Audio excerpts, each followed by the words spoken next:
আসসালামু আলাইকুম দর্শক, ছাদ বাগান থেকে আজ লেবু হারভেস্ট করলাম। আরো অনেক সবজি হারভেস্ট করব। প্রথমে লেবু, ছোট ছোট রমজান মাস চলতেছে, সেজন্য প্রথমে লেবু দিয়ে শুরু করলাম। অল্প কিছু লেবু হারভেস্ট করব।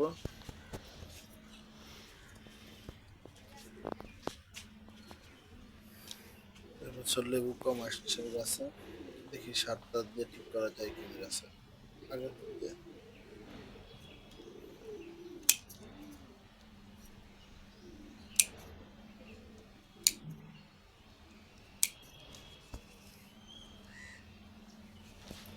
আমাদের এই কয়েকটা তুলি, হ্যাঁ, পরে আর বন্ধ করি, পরে আবার হ্যাঁ।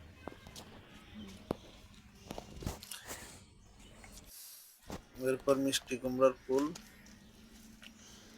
দিয়ে বড়া বানাবে,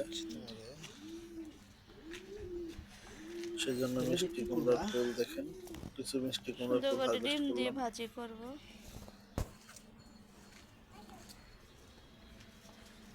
ওই যে হ্যাঁ, ওখানে আছে পাতা নিচে। আপনাদের ছাদ বাগানে আছে তো ওই যে যারা যারা আমার ভিডিও দেখবেন, আপনাদের ছাদ বাগানে কি কি সবজি আছে একটু কমেন্টস করে জানাবেন।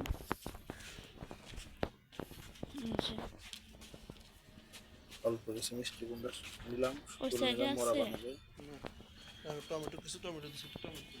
তারপর আমার একটা টবে টমেটো এসছে, বড় বড় টমেটো, টক টমেটো। এই টক টমেটো হারভেস্ট করবো।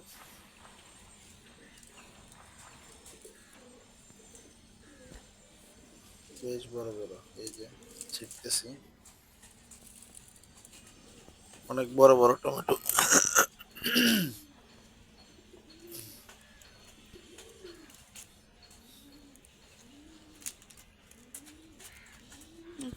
ছাদ বাগানে ফসল লাগানোর পরে ফসল হারভেস্ট করার মজাই আলাদা।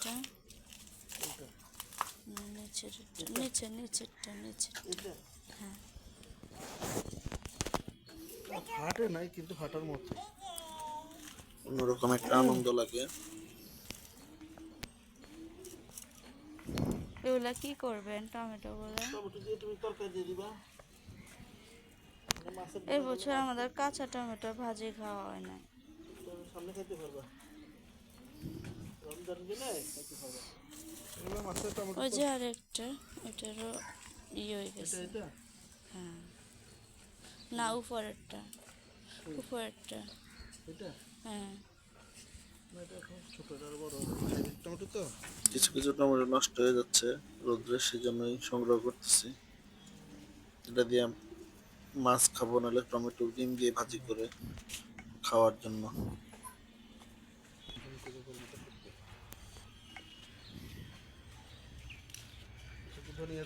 এই যে আমার ছাদে বাগানে কিছু ধনিয়া গাছ লাগিয়েছিলাম, এখন এগুলো বুড়ো হয়ে যাচ্ছে। কিছু ধনিয়া পাতা হারভেস্ট করব।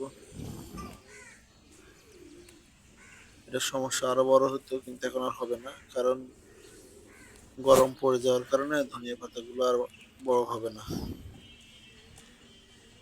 কিন্তু মাশাআল্লাহ করে সুন্দর ধনিয়া পাতা হয়েছে। তুমি প্রতিদিন আইসা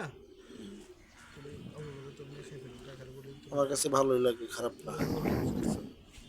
এটা হলো তোমার এই জিনিসটা একটা গল্প আছে, আমি বলবো।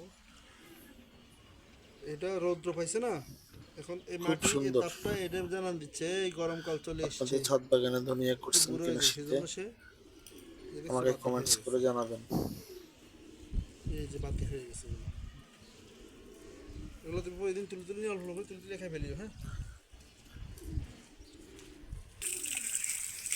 এগুলো ধুয়ে নিলাম, এখান থেকে পরিষ্কার করে নিলে উপরে বাসায় নেওয়া যাওয়ার পরে ঝামেলা হয় না।